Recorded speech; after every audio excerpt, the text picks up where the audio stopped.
Hey, I'm Ryan, and I'm one of the co-creators of the Nomad Palette.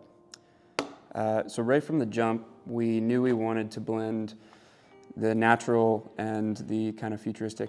And so Dave had an image that he saw of old hand tools from the Paleolithic era meshed with these 3D printed parts, these handles. And so we knew we have to mix wood and 3D printing. So this is one of the early prototypes before we clearly had proper tools, but we were just testing how these might stand together as neighbors. So this is great, but it needs a cover, and so we initially started with these kind of topographic lines. Loved the look, but it wasn't entirely practical. And so we went to putting those topographic lines on the inside in another edition, and we eventually moved to lakes. Finland's known as the land of 1,000 lakes, and these are more practical as mixing spaces. In this iteration, we attempted to get the structure of the palette all within the cover. This would hold everything together, but a bit bulky and hard to know what to do with it after you take it off the palette. We did test just a flat cover, but yeah, eventually just decided that the L shape was the best.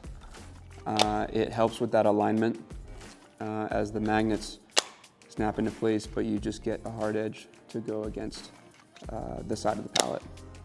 Works quite well. So as we iterated on the different covers, we tried to include some more security to keep everything together. Magnets are, of course, good for modularity's sake, for switching parts in and out, but they never quite survived the drop tests that we would do after each print. You would just require really, really strong magnets, and then it would actually be a hassle to even open and switch. So for the full 3D print, we have this kind of clip, which is still quite minimal and streamlined. Doesn't affect the overall look of the palette too much, but it is effective at keeping it together. We did have to solve where to put the water. We're never sure that we would be able to actually get the water inside the palette, but we were able to do it. We initially started with this really thin water bottle with a little tiny stopper that was designed to fit flat in the base of the palette, and there were many issues with this. Essentially, the print is way too thin and would just break, and it wouldn't hold enough water. It would also add too much depth to the base to the point where we were again out of the depth of the wood that we were using. We attempted to get it within the water well that would go here, and this was overly complicated. This is a screw top. You'd fill this with water and you'd close it again. Of course, this handle gets in the way of the lid going on cleanly, so that was a bust. Eventually, we were able to expand the opening of the base enough that we could get the water inside and we could get pigments next to it. It will actually fill up this water well 2 times over. So it's enough to do a couple of medium wash paintings on a standard sketchbook or one really heavy wash painting. An earlier iteration of the base was wider and actually included the brush in here, but it didn't work with the dimensions of the wood that we could easily source, and so we had to find another solution for the brush. We went back to the cover and tried to have it inserted. This is a broken mock-up from trying to insert the brush, and this felt like that additional appendage was unnatural, weighty, and it added and kind of unnecessary width. I had mentioned that we were limited in our form factor by the wood. This is for a very good reason. We get curly birch, fiery birch wood from locally sourced here in Finland. Also known as spalted birch. It's a fungus that grows in the wood and creates this really interesting pattern. So this is what we get.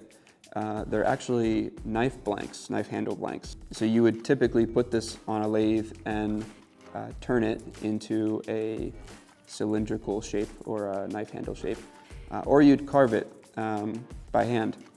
We're not doing any of that. We instead turn it into something like this. So it's quite simple. We get 2 bases out of each of these blanks, and this is an earlier hand routed version. Now we can throw it on a CNC router instead of hand routing it. And so we get a nice clean opening, we get nice clean rounded edges, hand sand every single one, and hand finish it with walnut oil.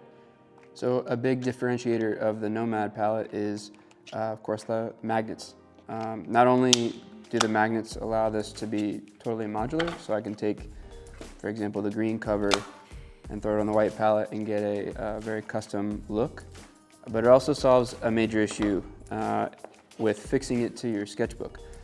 A lot of what we see in the market is this kind of solution, a big clunky binder clip that attaches your palette to your sketchbook for sketching on the go.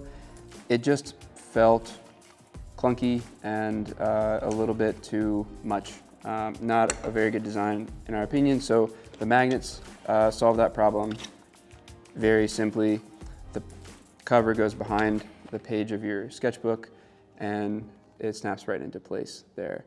No bulk, no fuss, no extra pieces. It's just very simple and very secure, stays in your notebook. We want you to be able to take this palette on the go and only have to worry about a few pigments, a mixing space, and a water well.